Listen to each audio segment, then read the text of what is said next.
E aí galera, tudo bem com vocês? Vamos aí para mais um giro de notícias sobre o Cruzeiro com questões importantes que têm movimentado o ambiente do nosso clube. Meu nome é Emerson Araújo, esse é o canal 6x1 e desde o início eu peço para você deixar o like no vídeo, se inscrever no canal caso ainda não seja inscrito e usar os comentários para opinar sobre cada um dos assuntos. Sempre lembrando que esse vídeo é feito com patrocínio do OneFootball, que é um aplicativo muito completo, tem tudo que envolve esse universo do futebol e nessa temporada está transmitindo uma série de campeonatos pelo mundo, como por exemplo a primeira e a segunda divisões aí do campeonato alemão, que estão chegando ao seu final. E para assistir os jogos é muito simples, você só precisa baixar o app pelo link da descrição, ir na aba Jogos, depois na aba Assista. Aí é só escolher o jogo que você quer ver sem precisar incluir cartão de crédito nem nada. O OneFootball é um aplicativo totalmente gratuito que está disponível tanto para Android quanto para iOS e o link para você baixá-lo está aqui na descrição desse vídeo. O Cruzeiro fecha nesse sábado a preparação para o duelo de amanhã, domingão, 4 horas da tarde no Independência, Cruzeiro e Grêmio pela sexta rodada da Série B. Um pouco triste ver dois clubes tão grandes jogando a segunda divisão,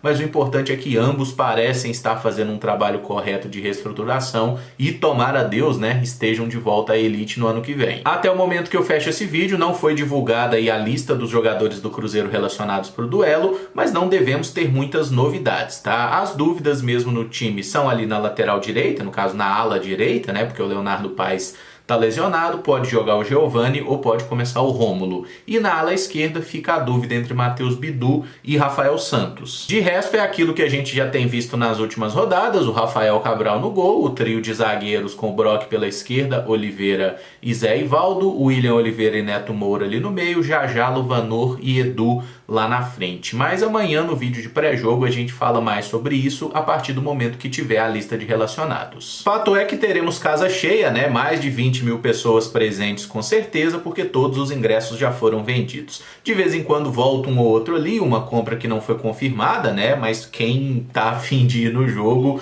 para conseguir ingresso agora, provavelmente só na mão de cambista mesmo, devemos ter aí o caixote do Horto lotado e mais uma vez a gente faz aquele lamento, né? Que pena que a gente não pode ter o Mineirão nesse jogo, porque era uma partida para ter o Mineirão absolutamente lotado e dar uma renda muito boa para o Cruzeiro também. E nessa sexta-feira o Cruzeiro conseguiu ultrapassar a marca de 50 mil sócios 5 estrelas. O Ronaldo tinha estabelecido essa meta até o fim do Campeonato Mineiro, demorou um pouquinho a mais, mas missão dada é missão cumprida. E apesar da culpa não ser dele porque ele votou no Aécio, o Ronaldo fez igual uma ex-presidente, né? Que no momento que atingiu a meta, propôs dobrar a meta e falou aí do potencial que o Cruzeiro tem de chegar até 100 mil sócios torcedores em caso de acesso à Série A. Coisa que eu concordo que o Cruzeiro tem potencial para chegar, mas de momento vamos comemorar esses 50 mil sem ficar satisfeitos, né? Até porque quanto mais sócios, mais dinheiro entrando e mais rápida vai ser essa recuperação do Cruzeiro. E eu sei que alguém vai perguntar, né? E aí, cadê a tal da grande contratação com 50 mil?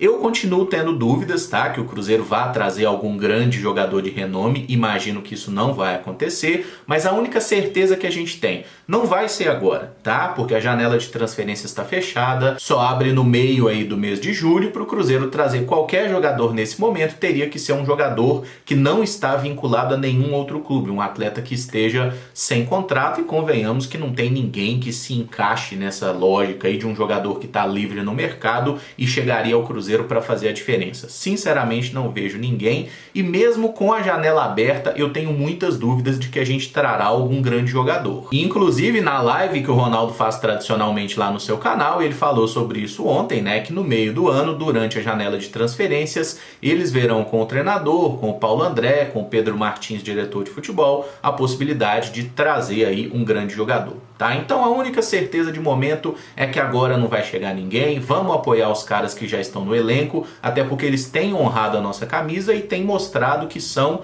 capazes de brigar pelo acesso nessa temporada, coisa que a gente não conseguiu em anos anteriores. Mas é óbvio, né? Podendo trazer jogadores de um nível mais alto, todo mundo quer. E um nome que eu vi nas últimas horas como desejo de alguns torcedores em rede social é o uruguaio Carlos Sánchez, do Santos. Ele está com 37 anos, defende o Peixe desde 2018, mas desde uma grave lesão em 2020 não retornou ao alto nível. Em 2022 fez apenas 4 jogos, todos entrando no segundo tempo. E eu dei uma pesquisada aqui, não achei nenhuma fonte confiável falando isso, nenhum setorista que cobre o clube. Parece ser só um boato mesmo que saiu do nada para lugar nenhum, tá? Se aproveitando do fato que o Carlos Sanches está sem espaço lá no Santos, não está sendo aproveitado por lá e está meio que disponível aí no mercado, né, para quem puder pagar o salário dele, que é acima da realidade financeira do Cruzeiro, vale ressaltar. Mas mesmo se o Carlos Sanches quisesse jogar no Cruzeiro, abrisse mão de metade do salário para vir para cá, eu ainda acho que não seria uma boa contratação. É um cara que está com 37 anos e a última grande temporada dele no futebol foi em 2019. Mesmo no ano de 2020, antes da lesão, o Carlos Sanches já não estava rendendo tanto. E, gente, ele tem 37 anos. A idade chega para todo mundo e é óbvio que ele não vai ser mais aquele Carlos Sanches que jogou pra cacete no River Plate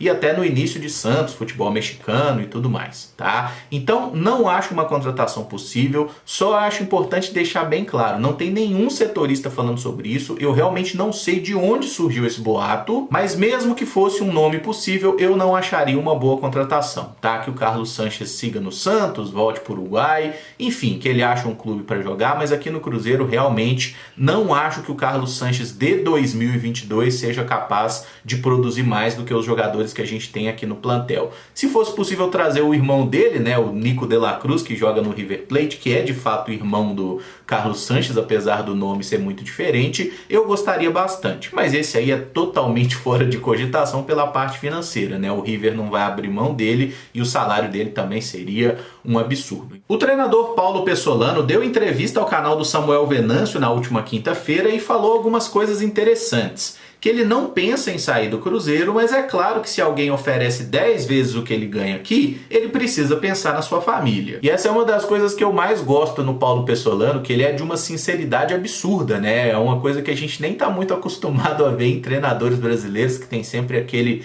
discursinho meio matreiro ali. E assim, gente, o Pessolano ele falou a verdade. Eu não tô querendo sair do Cruzeiro, eu tô feliz aqui, mas se alguém me oferecer um puta salário, tchau. É profissionalismo, gente. A vida é assim. Ele não ficou fazendo juras de amor ou mentindo pra ninguém. É fato que alguns outros clubes brasileiros já têm falado no nome dele, né, por causa do bom trabalho que está sendo realizado aqui nesses primeiros meses de Cruzeiro, mas não me parece muito provável que ele esteja realmente cogitando sair. Se aparecer uma proposta, certamente o Pessolano vai levar para a diretoria do Cruzeiro e, se for possível, ele vai continuar no clube, tá? Acho que a ideia de todos é que ele fique no clube até o final dessa temporada e tomara que os resultados corroborem isso. Porque aqui no futebol brasileiro a gente sabe que técnico só dura no cargo quando tá conseguindo atingir os objetivos do clube, né? Mas eu achei muito legal lá da live com Samuel Venâncio que ele falou sobre alguns jogadores que estão meio sumidos e direto a gente fica em dúvida, né? Vocês perguntam, eu também não sei responder, mas ele esclareceu a situação de alguns atletas que estão com pouco espaço no momento. Sobre o zagueiro Matheus Silva, ficou claro que o jogador esteve negociando com outro clube para sair, mas acabou ficando.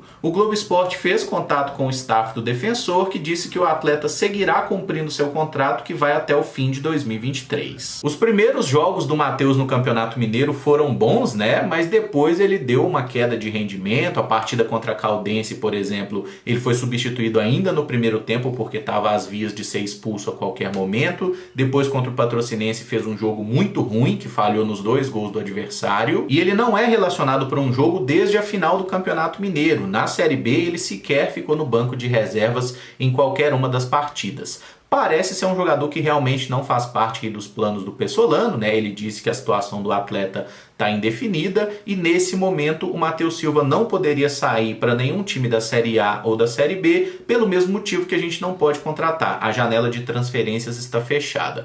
Para o exterior ou para a Série C, Série D, aí seria possível, mas eu imagino que não seja de interesse do jogador. Então até julho o Matheus deve continuar no Cruzeiro. Sobre o zagueiro Paulo, o treinador disse que tem o observado e é um jogador muito interessante, forte nos duelos e na bola aérea, mas que precisa ser mais fino com a bola. Que vai jogar no Sub-20, está treinando com o grupo principal e vai ser um grande zagueiro em médio e longo prazo. O técnico tá vendo os jogadores treinando todo dia e certamente é um cara muito mais capaz do que eu ou vocês para avaliar a condição técnica dele. E se ele está dizendo que o Paulo precisa refinar tecnicamente o seu jogo, né, melhorar o passe e tudo mais, eu acho super válido. Certamente o jogador precisa melhorar, especialmente um jogador jovem, né? O cara não pode se contentar com o nível que ele já tem. É claro que tem pontos nesse discurso que a gente pode discordar, né? Porque o cara falar assim, o Paulo precisa refinar o seu jogo. Beleza, mas o titular da zaga pelo lado esquerdo é o Eduardo Brock, né? E se você for lá, pode conferir aí. Se você for no dicionário Aurélio procurar o verbete zagueiro grosso, tem uma foto do Eduardo Brock lá. Então, assim, são coisas que a gente discorda, mas eu tô fechado com o Pessolano, que até quando eu discordo dele, eu tô concordando, então vamos embora. E com relação a Marco Antônio, que voltou a treinar com o grupo essa semana, recuperado de lesão, o Pessolano disse enxergar muita qualidade nele para jogar como volante, iniciando as jogadas. Mas ele precisa melhorar a intensidade, a marcação e o jogo sem bola, porque hoje ele só suporta 55, 60 minutos. E achei isso um negócio muito interessante, porque eu estava até relembrando aqui os jogos que o Marco Antônio fez na temporada passada, na época do Vanderlei Luxemburgo, né, que foi um técnico que deu um pouco mais de minutos para ele. Quando o Marco Antônio entrava no segundo tempo, normalmente ele estava indo muito bem nos jogos. As partidas que ele começou jogando foi aquelas que ele oscilou mais e cometeu mais erros. Então isso que o Pessolano está falando da parte física,